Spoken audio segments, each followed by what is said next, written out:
Apat na pangalan, isang giyera sa buhay na puro sugat at bigate. Sa kalsada kami lumaki, kaya ang bawat salita ay may bigat at katotohanan sa dibdib na dala palagi. Hindi kami puro salita lang, kami gawa sa hirap at paulit-ulit na pagbangon sa laban. Kaya kung magtatagpo kami sa eksena, siguradong ingay ng katotohanan ang maririnig hanggang dulo ng laban. Vinzar to, tahimik pero isip ko'y mabilis pa sa kumpas ng oras. Kahit di ako maingay, bawat galaw ko sa laban ay may tama at hindi basta alikabok lang na mawawala sa alon ng oras. Sa pag-ibig ako dati yung tanga na binigay lahat kahit wala nang natira sa sarili. Ngayon ako yung taong matapang na hindi na uulit sa sakit na paulit-ulit kong tiniis noon sa maling pag-ibig na pili. Akala nila mahina ko kasi hindi ako maingay magsalita sa gilid, pero sa totoong laban ng tahimik minsan ang pinakadelikado kapag sumabog na ang galit. Epo ito, galing sa hirap kaya sanay na sa bugbog ng realidad. Kahit ilang beses akong pinabagsak, hindi ako yung taong basta na lang mawawala sa katotohanan ng buhay at katapatan. Minahal ko siya ng totoo, pero ako lang pala yung nagbibigay ng lahat.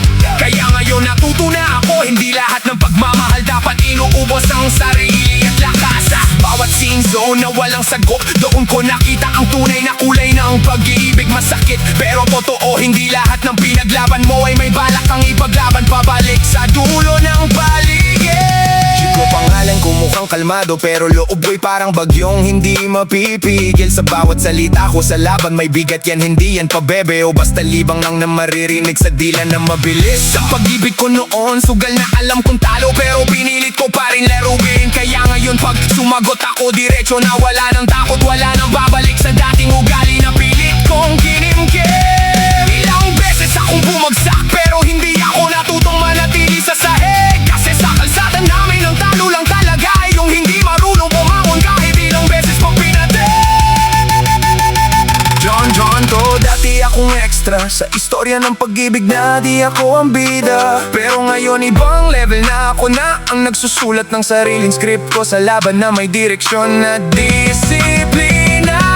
Minahal ko siya kahit alam kong ako'y panggilid lang sa kwento niya. Kaya nung na-realize ko tumigil ako dahil ang sarili ko rin pala ang matagal kong hindi binigyan ng halaga. Ngayon kung babalik ka pa, huli na, dahil ako na ang umalis sa dating papel ko na laging luhaan. Sa bagong yugto ng buhay ko, ako na ang panalo at ikaw na ang manonood sa likod habang ako'y umaangat sa harapan. Apat na pangalan, isang giyera sa buhay na puro sugat at bighati. Sa kalsada kami lumaki, kaya ang bawat salita ay may bigat at katotohanan sa dibdib na dala palagi.